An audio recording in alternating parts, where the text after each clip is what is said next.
আসসালামু আলাইকুম। এখানে যে ভাইটিকে দেখতে পাচ্ছেন তিনি একজন রিক্সা চালক। আসলে তাকে একদমই রিক্সা চালকের মতো মনে হচ্ছিল না আমার কাছে।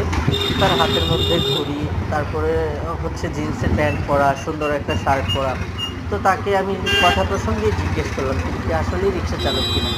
তখন তিনি প্রথমে একটু ইতস্ত বোধ করলেও পরে তিনি জানালেন যে তিনি চট্টগ্রাম বিশ্ববিদ্যালয়ের ৩য় বর্ষের শিক্ষার্থী। কিন্তু তিনি তার বাবার রিক্সাটি নিয়ে আজ বের হয়েছেন। তার বাবা আসলে মূলত রিক্সা চালক, কিন্তু হঠাৎ করে তার বাবাটি অসুস্থ হয়ে পড়ার কারণে সে এখন রিক্সা নিয়ে বের হতে বাধ্য হয়েছে, কারণ না হলে তার পরিবারের লোকেরা খাবে কি। আসলে এখানে আমি তার কথাগুলো শুনে স্তব্ধ হয়ে গিয়েছিলাম। যাই হোক, আল্লাহ ভাইটিকে সুস্থ রাখুক, তার বাবার জন্য সকলেই দোয়া করবেন, তার জন্য, তার উজ্জ্বল ভবিষ্যতের জন্য সকলেই দোয়া করবেন। সকলকে ধন্যবাদ।